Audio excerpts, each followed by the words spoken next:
Hey, welcome back, Sons of Rust. This is Nick from Beer and Bat Reps.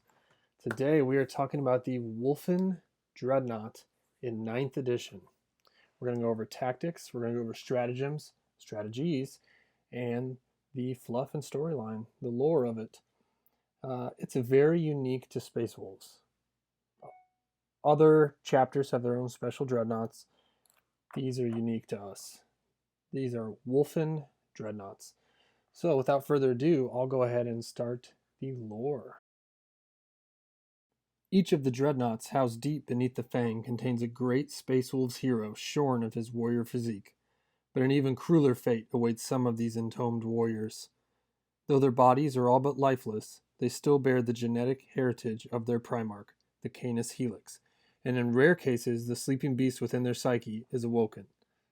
The curse of the Wulfen afflicts the warrior bound within the dreadnought. Sometimes it will destroy his crippled body even as it ravages his mind, forcing the Iron Priest to refit the sarcophagus so his gnarled features glower and snarl from within. The animal fury of the Battle Brother provokes the dreadnought's machine spirit, adding to its simmering rage a mindless hunger for violence and transforming the walking war engine into a Wulfen Dreadnought. Like all dreadnoughts, a Wulfen Dreadnought is a veritable mountain of iron and adamantium, but where other dreadnoughts stomp towards their foe with robotic stiffness, the joints and servos of a Wulfen Dreadnought twitch and spasm like the muscles of a crazed animal. Leaning forward as it begins to charge, the Wulfen Dreadnought is consumed with a singular, predatory intent, and seeks only to maul and eviscerate the enemies before it. The rampant devastation is accompanied by baleful howling, and the savagery continues until the metallic beast is eventually stared down by their wolf lord. Wulfen Dreadnoughts are bellicose, even by the standards of the Space Wolves, and their weapon loadouts are hence adapted by Iron Priests. Ranged armaments are replaced with massive implements of close-quarter slaughter, namely the Fenrisian Axe and Great Wolf Claw. Some Wulfen Dreadnoughts bear a Blizzard Shield, its powerful force field allowing them to weather even more punishment as they plunge into battle. Okay, so let's go over some of the statistics. It is 8 power level. If you run it with Fenrisian Great Axe and Blizzard Shield, it's 120 points. If you run it with the Great Wolf Claw and Blizzard Shield, it's only 110 points. And if you run it with the Axe and the Claw, it's 105 points. Super cheap. I definitely recommend this shield, though. It's what makes us unique compared to other chapters' special dreadnoughts. So, 8 power level and at most 120 points. So cost effective for what they do. These guys just wreck everything they touch. So, let's go through these statistics. Movement, 8 inches. Amazing. Those of you who've played lots of Warhammer and used dreadnoughts through the years know they primarily move 6 inches. The bigger, newer Primaris Redemptor dreadnoughts move 8, but quickly that 8 goes down to 6 and then down to 4 as they get bracketed, whereas these guys will stay 8-inch movement to the bitter end. They could have 1 wound left, and they're still 8-inch movement, so I love these guys. 8-inch movement, weapon skill 3+, ballistic skill 5+, which is not great, but it doesn't matter because they don't carry any guns. They can carry storm bolters, but still, that's not why you take these guys. Back to it. Strength 6, toughness 7, pretty normal for a dreadnought. Wounds 8, attacks 4, leadership 7, and save, of course, 3+. It's a single model equipped with a Fenrisian Great Axe, Great Wolf Claw, and Storm Bolter. So that's what it starts out with. That's 105 points. You can replace the Storm Bolter with a Heavy Flamer, but really the best way to go about this, guys, is either Claw and Shield for 110 points or Axe and Shield for 120. So let's go through what these do. The Great Wolf Claw, it is Strength +4, so that's Strength 10. It's only AP -2, but it is flat 3 damage, and you can re-roll failed wound rolls for this weapon. So, at Strength 10 re-roll wounds at flat 3 damage, it's great. It's basically like Bjorn and Murderfang, but it's only -2 AP. So that right there is the reason I don't actually run any of them with the Wolf Claw. I like Great Wolf Claws because of the flat 3 and reroll wounds. I mean, it's great, but I already have Bjorn and Murderfang for that, and there's a better AP. So for that reason, amongst other reasons, I always turn to the Fenrisian Great Axe. It's 120 points, and you give him the Great Axe and the Blizzard Shield. So, the Great Axe.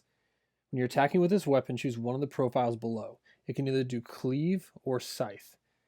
When you do Cleave, it's Strength plus 4, so Strength 10, minus 3 AP, that's the sweet spot, minus 3, D6 damage. It hits hard. When attacking with this weapon, you must subtract 1 from the hit roll, but keep in mind, you're Space Wolves, so you're also adding plus 1, so that just negates it. You'll stay at 3 plus weapon skill.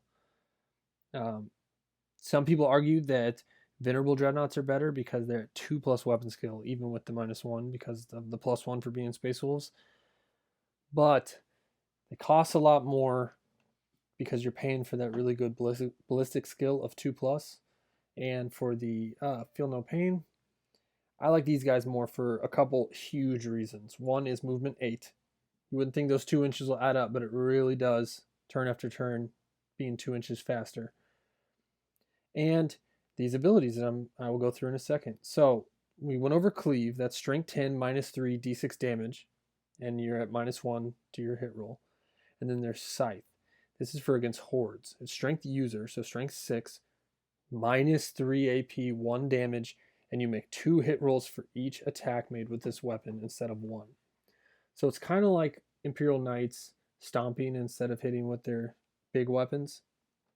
So you go against a horde, you go against Primaris, any elite infantry, any of that. You're going to go with Scythe because it's Strength 6, minus 3, 2 attacks each. So with 4 attacks on the charge or first round of combat, you get that plus 1 attack for being a Space Marine. Now you're at 5 attacks, and you multiply that by 2. So suddenly it's 10 attacks at Strength 6, minus 3 AP. So this thing is really good against hordes. He really just barrels in there with 10 attacks, just cleaving through them. It's awesome. It's so much fun. All right, let's go through abilities.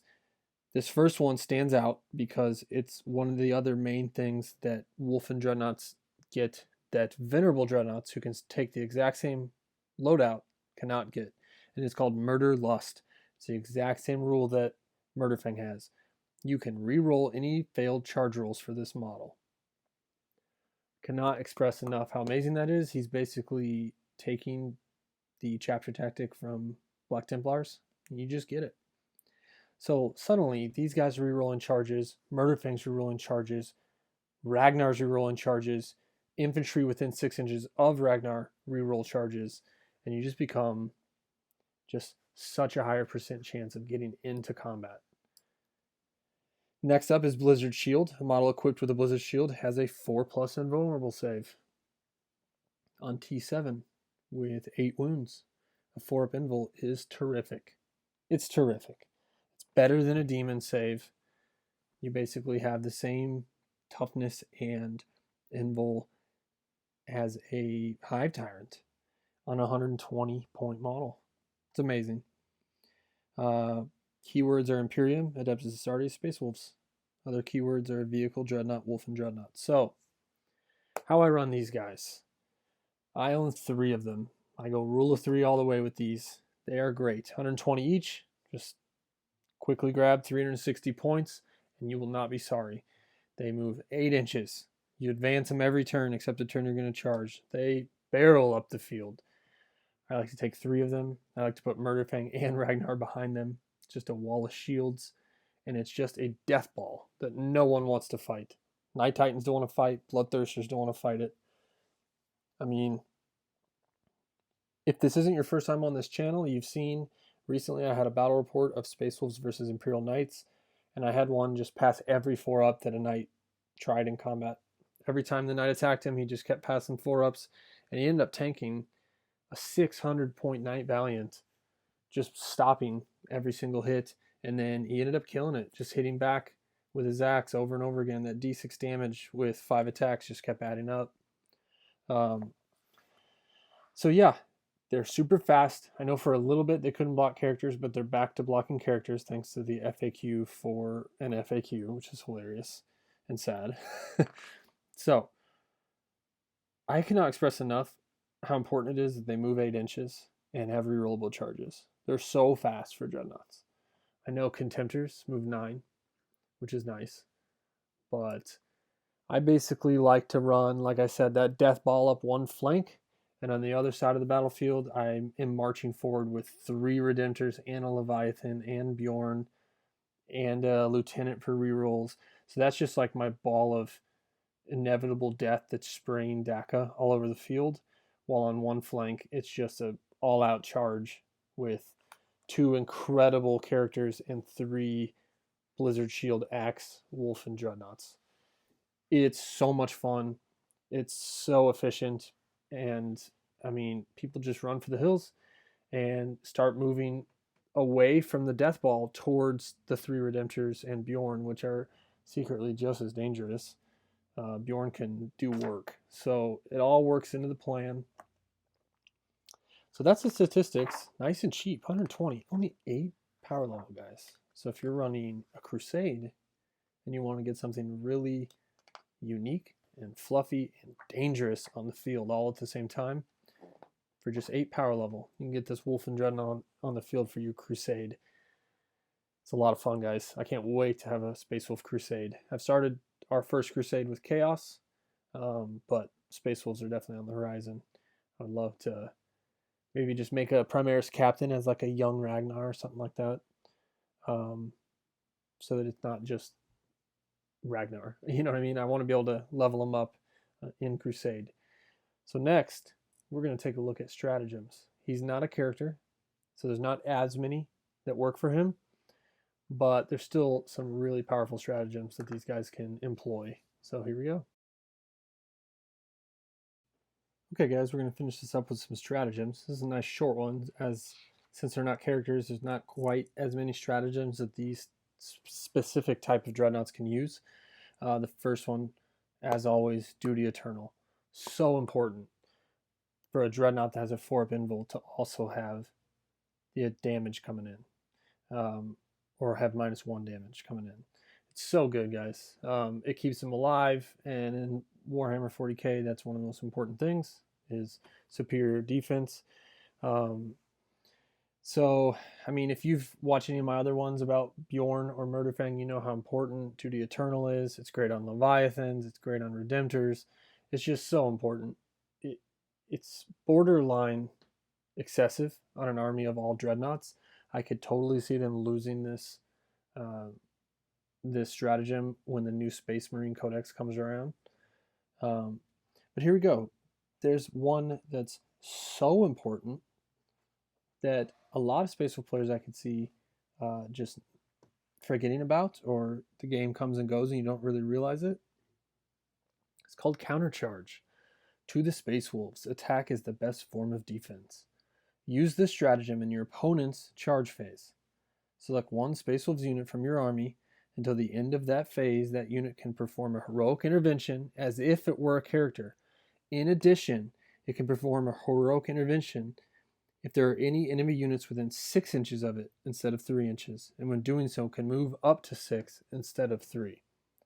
So, if you have, as I do, the Ball of Death moving up with 3 of these Dreadnoughts and 2 characters, if someone hits the middle of that shield wall, which, man, I don't know who would, but if they did that, I could pop this for 1 CP, and a second Dreadnought could then pile in and fight. And Murderfang and Bjorn, or Murderfang and Ragnar, who are right behind that wall, do their 6-inch pile in because they're Space Wolves. It's really good. It's really mean. You end up having to fight everybody instead of just the one you wanted to fight. Another really good use for this is to protect your gun line. So if you have, long fangs, hellblasters, just anything that's made to provide cover or just be long range death dealing, you just stick one of these guys right next to it. And this really goes for any Dreadnought, but specifically these guys are extra mean in combat and really good at defense. So someone thinks they're just going to charge your Grey Hunters or your Long Fangs, and for 1 CP, you come barreling in 6 inches, and suddenly, uh-oh, you got to fight a Dreadnought, when people were hoping to fight something squishy. So it kind of changes things really drastically, especially if your opponent isn't ready for it. So not everyone knows about this stratagem, but it's very important, and they probably know that your characters can do this, but to surprise them with like just a really mean Dreadnought that's good at combat can change the whole game if they're not ready for it. Because these guys hit so hard. They hit so hard. 5 attacks that do d6 damage each is no joke. So yeah, that's pretty much the main one. That and Duty Eternal. They can't fight twice. They can't fight when they die because they're not characters. But to be honest, especially if you've watched any of my other strategy videos about Space Wolves, you know that you got to save a lot of CP for the characters. The characters are who are soaking up most of your command points each game. And honestly, it's one of the main reasons that you run Space Wolves. So, that being said, it's okay to save 1 a game, I would think, for counter charge, just to have in your back pocket, especially since you're gaining 1 each turn, 1 CP each turn. So you want to save at least 1 for Duty Eternal, because that can just save you at the last second in a really important moment. You can have that -1 damage. Yeah, guys, let me know. Let me know what you think. Definitely, hit us up on beer.batreps on Instagram. Find us on Facebook. We have a Beer and Bat Reps page on Facebook. And just let me know what you think. If you run these guys, if you prefer to run them as Venerable Dreadnoughts, how you run them. I'd be really eager to find out if anyone runs them with the claws instead of the axes, or even both combat weapons. I'm not seeing much point in running both combat weapons, as there's just no other Dreadnoughts out there with a big storm shield. It's awesome. It's only 4 up. I wish it was 3 up, but still, we'll take 4 up. Yeah, this is just a nice quick one, guys. Tune in for battle reports, because I'm going to use these guys basically every time I use Space Wolves, and you'll get to see kind of how I use them on the field. They are so much fun and so cheap and fun to paint and have so much character, because people just don't expect a big Viking Dreadnought with an axe and a shield coming across the battlefield screaming at them.